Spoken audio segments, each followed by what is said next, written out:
शिल्पी राज आपकी पत्नी है क्या? जी।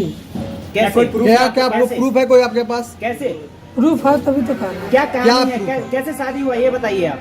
हम लोग परिवार में आपसे सहमति से शादी हुआ था। कहाँ पे शादी हुआ था? मंदिर में? मंदिर में। कब? 2019 में। क्या क्या किया है आपने शिल्पी राज के साथ? अब शादी किया उसके बाद से पूरा जीवन। कितना दिन आपके साथ रही शिल्पी राज शादी के बाद? हम लोग का रिलेशनशिप रहा 6-7 साल। क्या अचानक हुआ कि आप लोग का रिश्ता टूट गया? अचानक ऐसा एक मोड़ आ गया जिसकी वजह से रिश्ता टूट गया। कुछ दिनों पहले शिल्पी राज के एक्स बॉयफ्रेंड विवेक पटेल मीडिया में आते हैं और खुलकर बयान देते हैं। उनका कहना ये होता है कि शिल्पी राज के साथ उनका लंबा रिश्ता था। वो शिल्पी राज के साथ लिविंग रिलेशनशिप में थे। करीबन 5 से 6 साल बिताने के बाद उन्होंने शिल्पी राज संग शादी की थी। शादी गांव के ही एक मंदिर में हुई थी और उसके साक्ष्य गांव वाले और उनका पूरा परिवार बना था। विवेक पटेल का कहना था कि उन्होंने अपनी दुकान भी बेच दी, अपना करियर भी बर्बाद कर दिया, यहाँ तक कि अपनी पढ़ाई लिखाई भी छोड़ दी ताकि वो शिल्पी राज को गायक बना सके।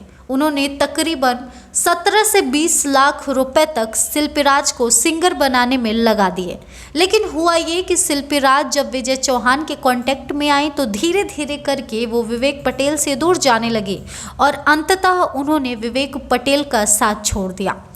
विवेक पटेल का ये भी कहना है कि शिल्पी राज ने विजय चौहान के लिए ही विवेक पटेल को छोड़ दिया है और विवेक पटेल का ये भी कहना है कि शिल्पी राज पहले विजय चौहान को भाई मानती थी, इसलिए विवेक पटेल को ऐसा कभी नहीं लगा कि शिल्पी राज ऐसा कुछ कर सकती हैं या उन्हें धोखा दे सकती हैं या उन्हें छोड़ सकती हैं। लेकिन हुआ यूं कि भाई बोलने के बाद भी शिल्पी राज विजय चौहान के लिए विवेक पटेल को छोड़ दी और अभी भी वो लगातार लंबे समय से विजय चौहान के साथ रह रही हैं। अब विवेक पटेल इसी पर इंसाफ चाहते हैं। विवेक पटेल वीना मानवी जो कि महिला विकास मंच के अध्यक्ष हैं, उनके दफ्तर पहुंचते हैं और उनसे इंसाफ की मांग करते हैं। उनको एक रिटन एप्लीकेशन भी देते हैं और वीना मानवी भी इस मुद्दे पर पहल करते हुए इस पर फैसला देने का आदेश करती हैं और ये आश्वासन भी देती हैं कि वो जल्द ही इस मुद्दे पर विजय चौहान शिल्पी राज से मिलकर बातचीत करके सुलह करेंगे और विवेक पटेल को जल्द से जल्द इंसाफ दिलाएंगे। अब इंसाफ में वीना मानवी 2 तरह की चीज़ों को चुनती हैं, या तो शिल्पी राज विवेक पटेल के साथ वापस से रहें जो कि शायद ही संभव है, या तो शिल्पी राज विवेक पटेल को वो सारे पैसे सूद समेत वापस करें जो विवेक पटेल ने वापस उन पर लगाए थे।